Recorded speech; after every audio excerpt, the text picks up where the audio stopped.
Hey, Earthlings, how you doing? Last night I took part in a live stream about how activism is being affected by the lockdowns that are going on. Apparently, you weren't allowed to say the C word because of something to do with I don't know. You get banned or demonetized or something from that. Anyway, this stream was hosted by Vegan Pixie Warrior with the Grumpy Vegan Grandad, Danny Shepherd, as co-host, I believe. And then, anyway, they allowed me to pop on for a while, and Vegan Gaze was there too at the time. And so, of course, I took the opportunity to talk about the history of the movement, as is my wont. And so I thought I'd put that clip out in case you don't get to see the full thing, which is over 3 hours. So I guess not a lot of people will see all of it, but if you do want to see that, then that is, oh look, did it right, is here. You always get this which way, so it's here. One of the things that I talked about was that veganism is no longer seen as a scare word in the movement, kind of theme that I've been talking about for a bit. And one point which is important about all that really is that even when we talk about outside the movement or inside the movement, Donald Watson had this concept called ripening up, that you need to ripen people up to new ideas, that people don't just arrive at them, they've got to be exposed to an idea, then they've got to have the opportunity to think about it and assess it and then hopefully adopt it, obviously. And so the only way they can do that is if they hear about the new idea. And so this is why the grassroots wanted to talk about veganism, because they wanted people to assess the idea of veganism. And there's a kind of suggestion now that this is kind of happening at last, as it were. Anyway, that's the general context, that we needed to ripen people up to the idea that veganism wasn't a scare word within the movement. And I think we've kind of been successful now, which is quite good. Anyway, here is the clip. I hope you enjoy it. We've got another guest. Hello, Roger. Hello, Roger. Sorry, I didn't see that. I was trying to find. I was listening to these guys, but trying to find Paul's recording, and I found it. But welcome, Roger. Welcome to my channel. That's the look I'm going for with my hair, Roger. Now that's the look I'm going for. Yeah, I thought I'd come and talk to you young uns. Yes. Say it again. Say it again, Roger. Say it again. Yeah. You young people, Danny. Thank you. Oh, I love it. Thank you. I love it more than you. You're only 10 years older than me, mate. How have you been coping, Roger? Because you do a lot of street activism as well, don't you? With regards to like handing out leaflets, and you've got that huge row of tables in Dublin city centre. Yeah. We kind of do a twin thing. We've got VIP, Vegan Information Project, and this thing called VGO.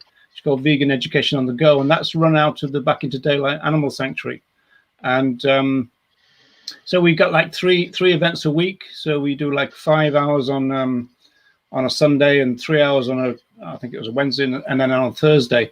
Before that, we used to do something in Temple Bar Square, which is a kind of famous area of Dublin. I know Temple Bar. Yeah, I've been there for my mother for her birthday. It was expensive. we got permission to put our gazebos up there, so we had like 6 meters by 3 meters of space. So it was like a big event. We had videos and everything else. We kind of brought a lot of things together. One of the things. What's Southern Ireland like for veganism, Roger? Southern Ireland, that's an interesting one. It's interesting in the sense that, there's a video of me from 2015, I think it was, where I was saying there wasn't any vegan restaurants in the whole of Ireland. And now they're all over the place. So it's really kind of gone quite big in latest kind of years, which I suppose is what everybody's experience is, really. And I think one of the things there is that the grassroots have kind of proven that veganism is not a scare word. There's a lot of because I've been doing this for so long that there's a lot of people who are kind of new to the movement, who kind of don't understand that veganism as we know it is new. The idea that veganism is central to everything we do, this is really new. I mean, it's only been going for like 20 years. And so, and even then you could even say 15, 12 years, something like that. And so the way that we understand veganism as a campaign now is a brand new thing historically, and so it means now that the focus is on veganism, that you've got a big explosion of things going on.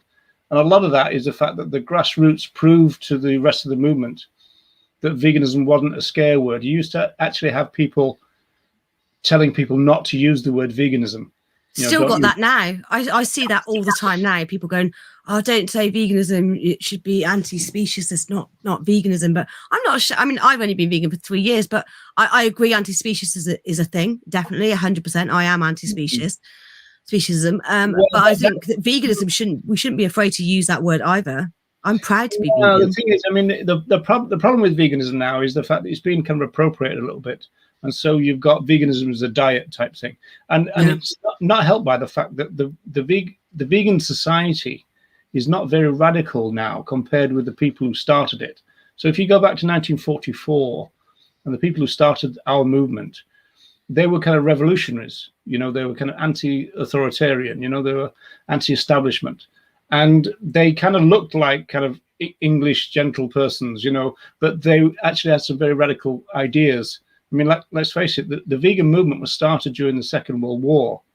And so that meant that the vegans kind of declared peace during the Second World War, which is quite a radical thing to do. And about 3 of them were conscientious objectors. So that meant that their rations were slashed and this kind of stuff. So they had a kind of radical agenda. They were trying to find out why we'd become so violent as a species. And they thought veganism was the solution to it. They thought that veganism was part of the moral evolution of humanity.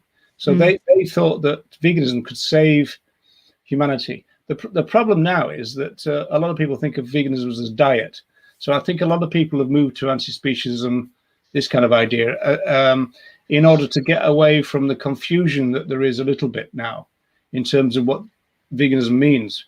But if we look at what it meant when it was started, then it was anti-speciesist, it was liberation, it was, I mean, they even said things like, we're not welfare, we're liberation, this kind of stuff. So the radical idea. And I kind of try to work to recapture that early radicalism, which is kind of a lot. I mean, if you look at the kind of definition that everybody uses, that definition is from 1979 to 1988. It's not very radical, but there was more radical definitions before that, and I'm quite keen on trying to re-radicalize the vegan movement, really. Yeah. You like my friend Gawain, he loves using the word radical as well, and like how being a radical is actually a good thing, not a bad thing, and the definition of radicalism. Yeah,